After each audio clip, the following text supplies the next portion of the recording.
Hey, this is Vu, and today I'm going to be talking about bringing your strat calling to the next level. And most people really don't realize there's kind of a next level of strat calling. They get down the defaults, the CT setup, they get down the splits and things like that, a little bit of on the fly calling, and they think that's all they need. But in reality, especially when you're playing with a lower level team, you really want to go a little bit deeper than that. And this is something that you'll accomplish in practice, but you can kind of accelerate your practice by focusing on giving your teammates a full map strategy. So what I mean by this is specifically like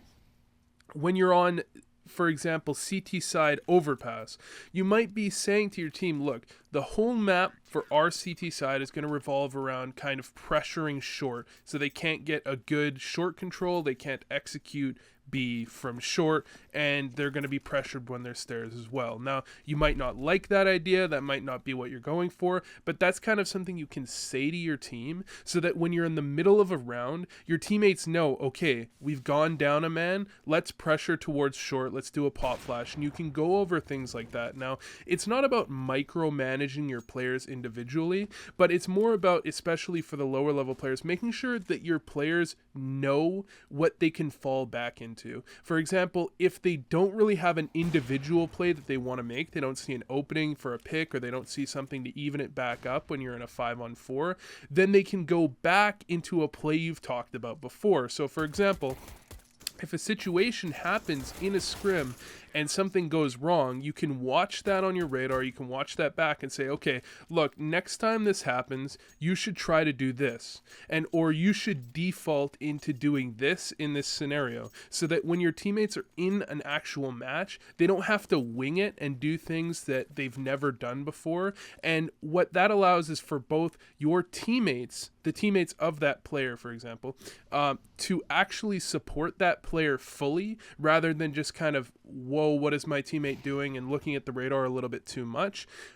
And it can allow your teammates to not, like I said, make these plays that they've never done before and get caught off guard because they're not really fully ready for it. So, of course, your teammates will make plays that they've never done before because they might see an opening or things like that. But this kind of limits that a little bit and allows your team to have a lot more consistency when you actually go into important games. Now,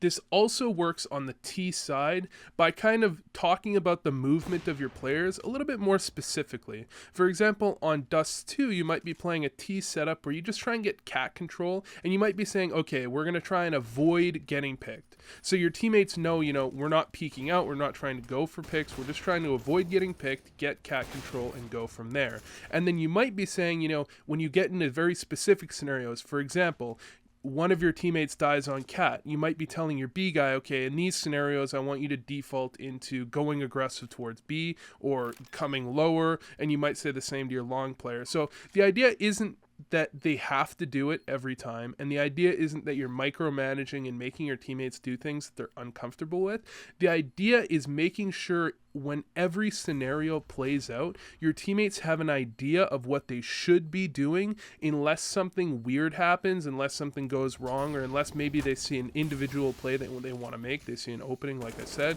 and they can make that, and then allows you to actually better kind of figure out what went wrong when certain things happen, because your teammates aren't kind of winging it, they're not going different directions, or they're not kind of doing slightly different things every round that will really throw a wrench in the works in terms of how you actually play out a round, and getting that consistency in your strategies to make sure everything works out in as many games as possible. So anyways, thanks for watching, and I hope this helped.